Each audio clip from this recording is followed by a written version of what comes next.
J'ai eu cet appartement parce que maman, avant j'habitais en Angleterre de l'âge de 7 ans jusqu'à 24 et j'ai dû quitter l'Angleterre parce que, croyant qu'il était mon ami, il a tout cassé mon appartement en Angleterre et j'ai dit à maman, maman, sors-moi d'Angleterre et on a cherché euh, cet appartement, on a trouvé sur Internet et c'est comme ça que j'ai habité ici. En regardant quelque chose dans le centre Bruxelles, j'avais dit à maman, ah, mais peut-être on peut regarder à Bruxelles. Et on a pris contact avec la responsable. Je suis venu voir l'appartement. Et en 2006, le 6 novembre 2006, je suis venu habiter ici. J'aime bien avoir un appartement grand, comme ça je peux mettre mes livres, mes jeux et, et mes films. Non, parce que les ascenseurs toujours tombent en panne ou parfois c'est tout juste pour rentrer avec la chaise dans les ascenseurs. Ils vont être rénovés, mais c'est des ascenseurs qui datent depuis 1968 et ils vont changer, mais la ville prend une décision qui prend trop de temps. Parce que mes parents habitent à Bruxelles, mais ils habitent en dehors de Bruxelles, à Jeanval.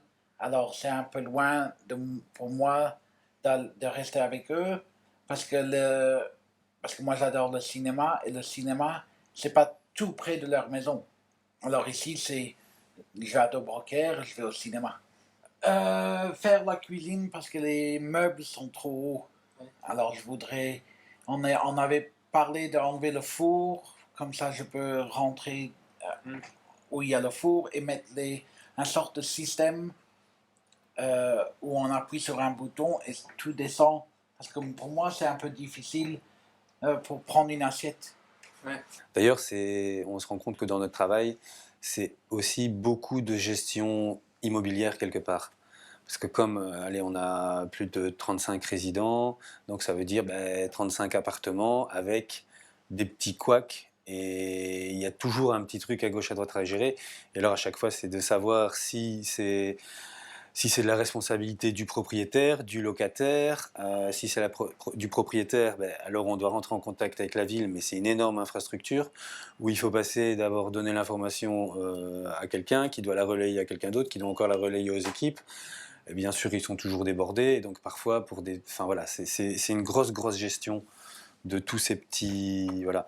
Et par exemple pour les ascenseurs ici, c'est récurrent. C'est tous les mois, parfois toutes les semaines, il faut les appeler et presque les harceler pour qu'il y ait un... Voilà. Une semaine où ils avaient décidé de mettre les deux ascenseurs hors de service parce qu'il y avait une pièce qui manquait. Alors j'ai dû rester chez moi. Et je ne savais pas sortir. Parce que monter les 5 étages, non. Je l'ai fait une fois, je ne le refais plus. Oui. Des appartements, mais il n'y avait pas d'accompagnement. Et moi, je suis une personne qui aime bien être accompagnée dans des trucs pour aller, je sais pas, faire des courses, pour aller, comme Gauthier a dit, nager au cinéma, jouer au bowling. Et je pense aussi qu'avec l'expérience que Soufiane a vécue à Londres, où justement ça a été quand même assez traumatisant pour Soufiane et pour les parents, et je pense que ses parents ont vraiment cherché un endroit où ils seraient plus en sécurité. Et ici, c'est le principe d'avoir des voisins voilà, qu'il connaît et d'avoir aussi... Oui, en fait aussi, on a des personnes solidaires actives. Donc, c'est-à-dire que ce sont des personnes qui vivent ici à l'année et qui, quand par exemple le bureau est fermé ou quand c'est pas dans les heures de bureau, ces personnes sont là s'il y a quelqu'un qui perd ses clés, s'il y a un incendie, voilà, ils sont là en cas d'urgence. Et ils restent en contact avec la direction, alors, si jamais. Et donc, c'est une façon de pouvoir gérer sur le long terme, parfois, des rencontres de voisinage, où oui, ça peut bien se passer pendant un moment, et puis par moment, il y a un petit couac où ça va moins bien.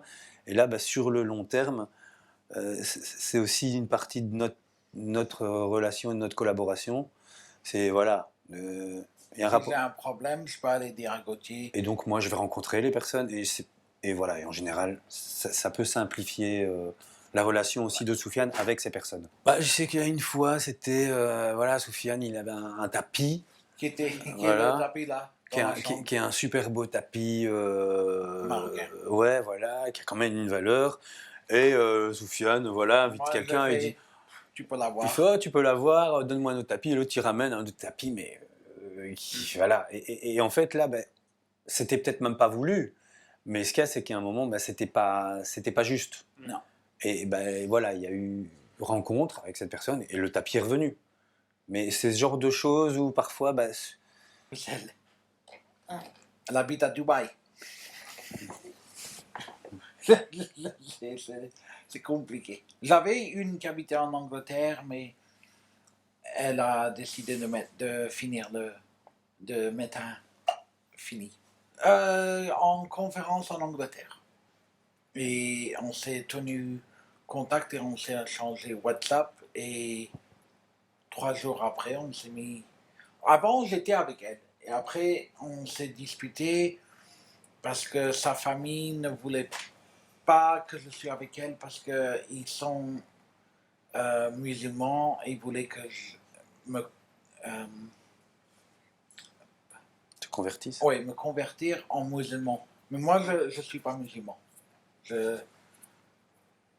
Et c'est pour ça que j'ai dit, ah non, ça va pas ça. Et c'est pour ça que j'ai coupé les plombs. On se voit sur Zoom et on se parle sur WhatsApp, mais on ne s'est jamais vu en réel. Mais on attend que le Covid est parti pour que j'aille là-bas. Mais aussi les différents horaires. Parce que là-bas, il est plus tard quand je l'appelle. Alors parfois, on se dit, OK, tu m'appelles à 6h du matin, qui est 7h ou 8h là-bas. Oui, 3 jours. On s'est remis ensemble il y a 3 jours. Avant, c'était avec ma copine en Angleterre qu'on se parlait sur FaceTime. Mais ça fait 15 ans. C'était mon premier copine quand j'étais en Angleterre. Et ça fait 15 ans qu'on ne s'est plus vu et on s'est remis ensemble. Et ça, moi, je sentais que ça n'allait pas marcher. Comment? Oh, je serais un beau père, je crois. Parce que je le gâterai, mon enfant. J'allais dire un papa gâteau. Ouais. Ouais, je le gâterai, mon enfant. Ou ma fille. Disons que c'est vraiment un sujet qui est à travailler au niveau de notre projet pédagogique. Parce que c'est juste que concrètement, notre projet pédagogique n'est pas construit pour accueillir des familles et même des couples. Parfois ça peut compliquer. Par exemple ici on a eu un couple, mais le couple était chacun dans son appartement en fait. Donc ils ne vivaient pas ensemble en couple.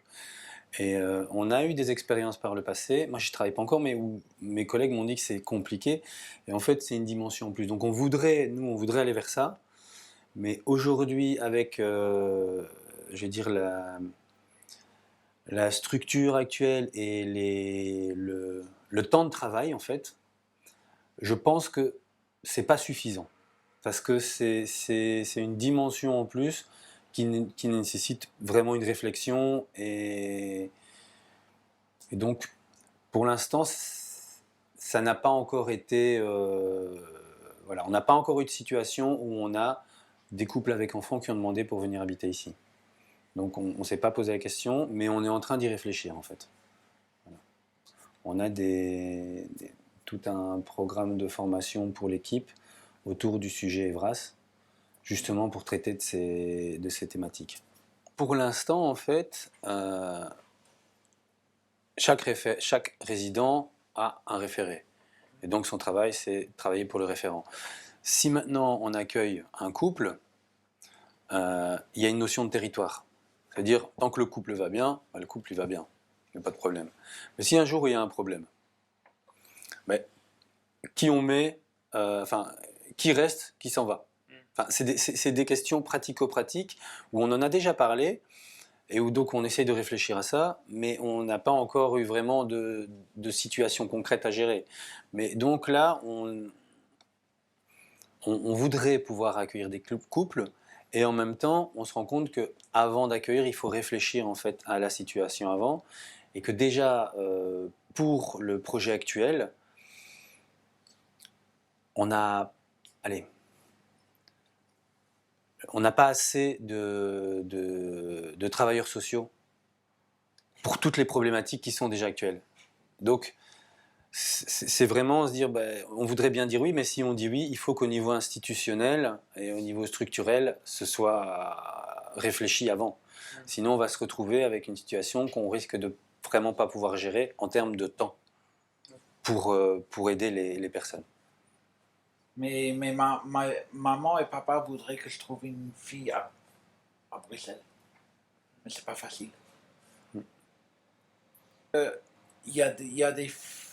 On a déjà essayé.